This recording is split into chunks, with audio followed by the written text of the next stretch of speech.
Recently, I've made some videos about Evan Mobley and the Cleveland Cavaliers. I've been backing him up the whole season and originally thought that Cade was a little overrated. However, as I watch more of this season, I think it's time to give Cade his due.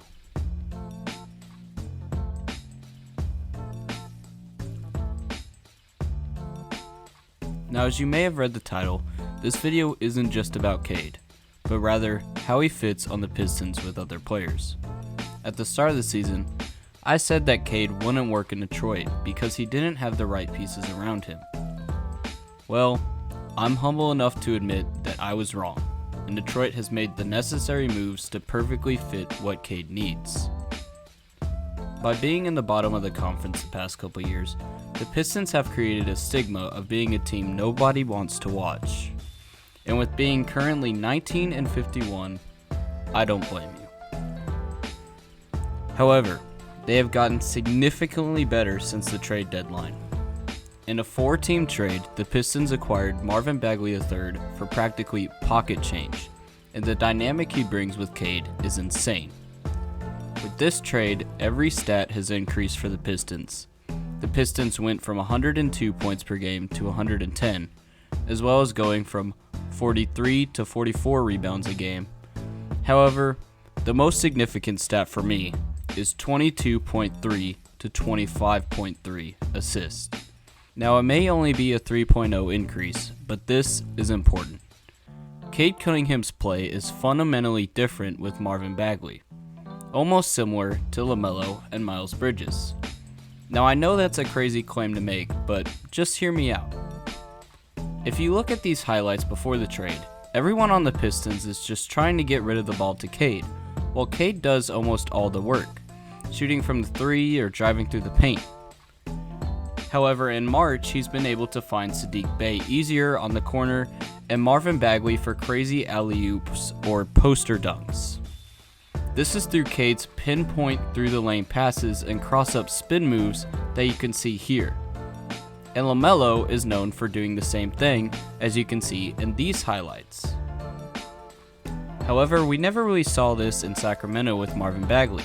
Instead, his job seemed to be more of stand under the basket and get offensive rebounds, while De'Aaron Fox shot all the threes, as you can see in this highlight video where they scored 53 together.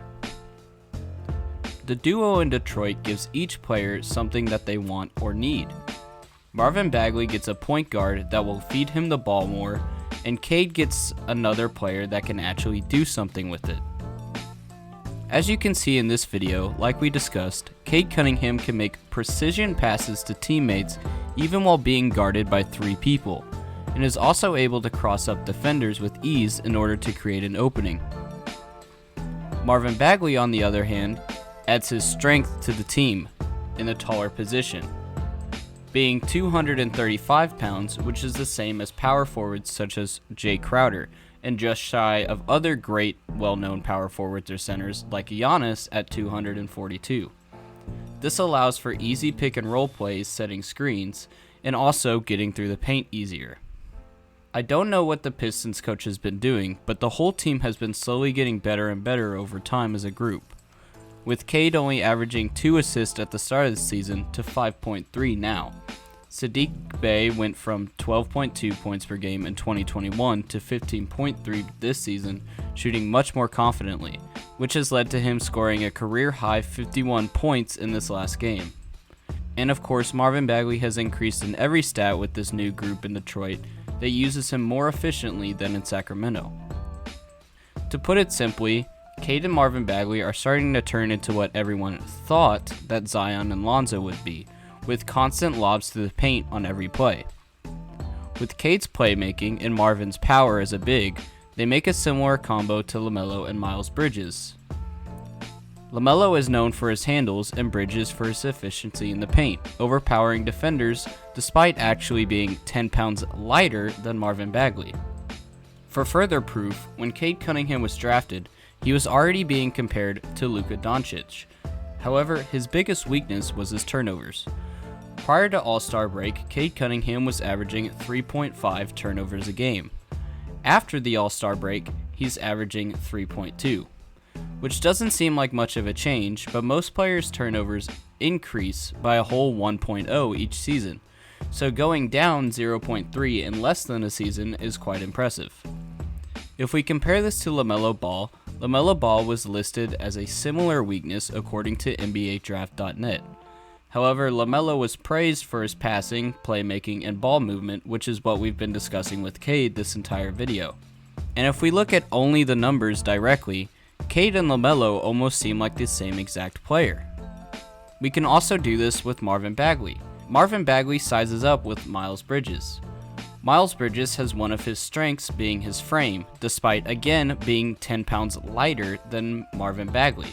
And Marvin Bagley is commented on his finishing, which we've talked about again with this video, where he catches lobs from Cade Cunningham.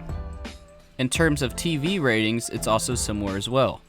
It should be no surprise that having the first overall pick helped boost the Pistons' TV attention, and the same can be said with LaMelo's and Miles Bridges, with reports saying that their TV views have doubled from the past year for the Hornets. With the right pieces to complete this rebuild in Detroit, the Pistons could very likely be back on the rise to the public eye as a team to watch. Now, I won't get ahead of myself. They definitely aren't title contenders anytime soon, despite the claims that Cade made. But don't be surprised if they at least make the play-in in the next year, or maybe even a deep playoff run in 2 years.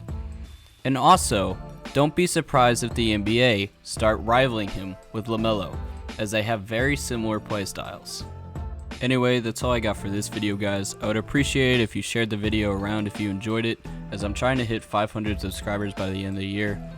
But anyways, I hope y'all enjoyed the video, and I'll see y'all in the next one. This is not okay. This needs to stop now. Hold up. Wait a minute. Something ain't right.